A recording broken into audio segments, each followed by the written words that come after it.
Hey guys, this is Justin at the Survivor Review, and today we'll be talking about episode 8 of season 11 of The X-Files, titled Familiar. Man, if I've mentioned in previous reviews how some episodes felt like old school style episodes of the show, they pale in comparison to this one. This was just like right out of the original run of the show, just an old school style horror story, which is something we really haven't had at all this season. It's just a pure horror tale, and this one does it very well. It pulls it off very well. It's creepy, it has a good story. It might not be the most unique or original story, but it's well written enough to where it works, and it's very effective. So this episode begins with a great pre-title stinger that's just so creepy and eerie. The episode takes place in a small town in Connecticut, and you see this playground and this little kid's just playing on there. He looks off in the distance and he sees this character from this TV show that he likes. The character's name is Mr. Chuckleteeth, who I'll get to a little bit later, but he is one freaky looking thing. And the kid goes to find him. He goes to follow him into the woods, ends up getting attacked by something. Cut to later that night and the cops are looking for him. One of the cops is the kid's father, and they actually come across his dead body. And that's the opening, stinger. And then Mulder and Scully come to town to investigate, and all the town folks there thinks it was just an animal attack, like a wolf or something. But Mulder and Scully thinks it's something different. Scully thinks it might have been some sort of predator, like a person might have murdered him. Mulder thinks it's something way out there involving witchcraft, because this town has a known history with witchcraft and stuff like that. Of course, he ends up being the right one. But either way, they keep investigating, trying to find a possible person. And the dad of the kid was looking in the database, the police database, and finds this registered sex offender living just, a few blocks away from where the murder happened. So they're investigating, they're trying to find him, while Mulder's finding out all this creepy stuff about witchcraft. There's so much stuff I like about this episode. From the creepy atmosphere and the imagery, like I was saying, the character of Mr. Chuckleteeth. Freaky as hell. That is so scary, that image of him. It's just so eerie, and seeing that in the forest, peeking his head out of a tree is freaky. And then there's this children's show, the children's show that he is on. It's just this weird show. It's, not only is it him, dancing around this set, but then it's also these other little creatures that are basically like Teletubbies, but with alien faces. And it's just so bizarre and weird. It's something I would never show my kids. That's just some screwed up stuff. And on one hand, it's a good, creepy story about these murders happening and they have to figure out who's doing them. But on the other hand, it's also a good, dramatic story about how these characters react to the situation.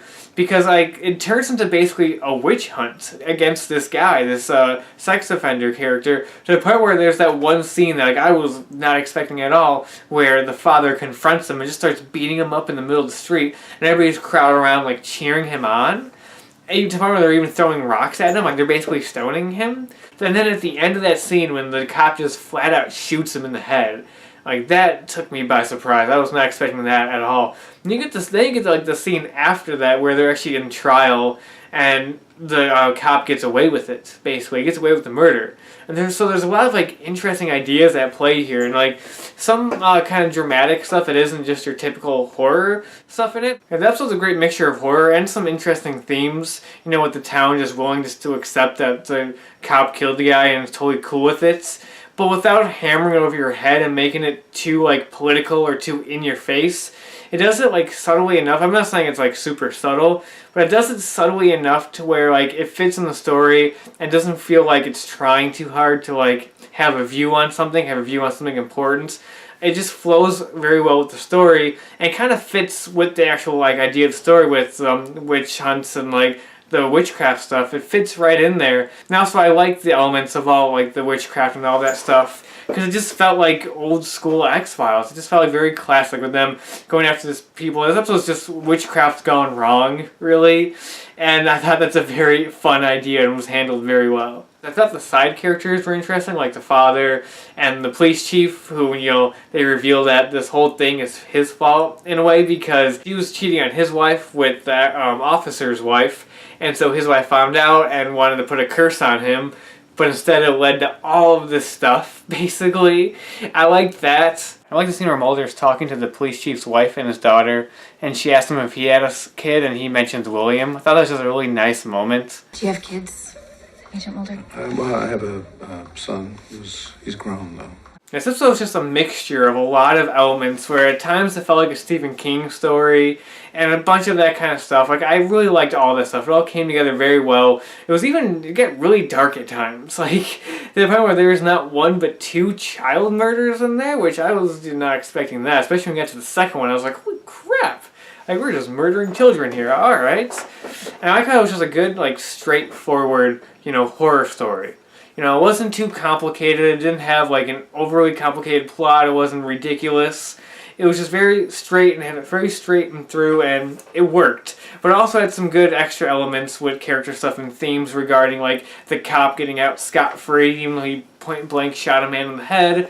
And I like how it kind of like twisted stuff where it turned the episode into a modern day witch hunt with the townsfolk just turning into, witch hunters going after this guy. Like, I thought that was really interesting. I just thought this episode was really well done, and it was just thoroughly entertaining. It's definitely up there as one of my favorite episodes of the season.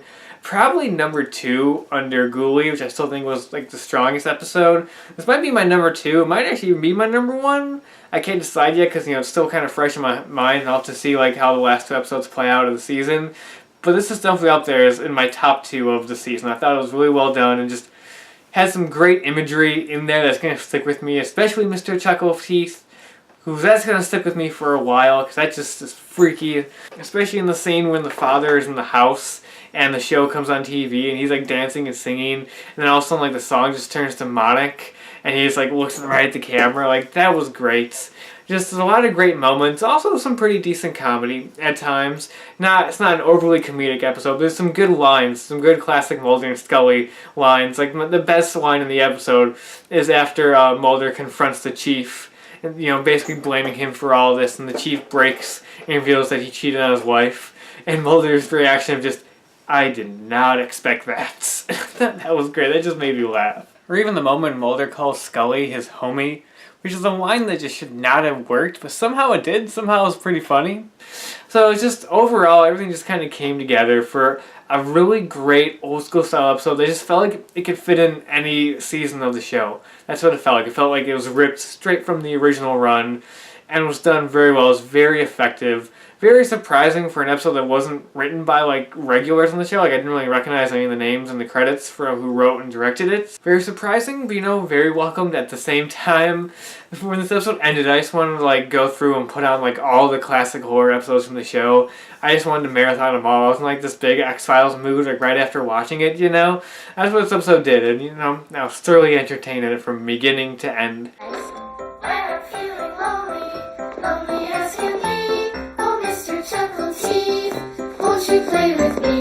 So that's episode 8 of season 11 of the X-Files. Just another great one. Like I said, this last half of the season has been really solid and really good. Like, ever since Ghoulie, the season's been on like an upward swing, and I really hope next week's episode continues that. So, that's about it for now, and until next time, I'll talk to you guys later.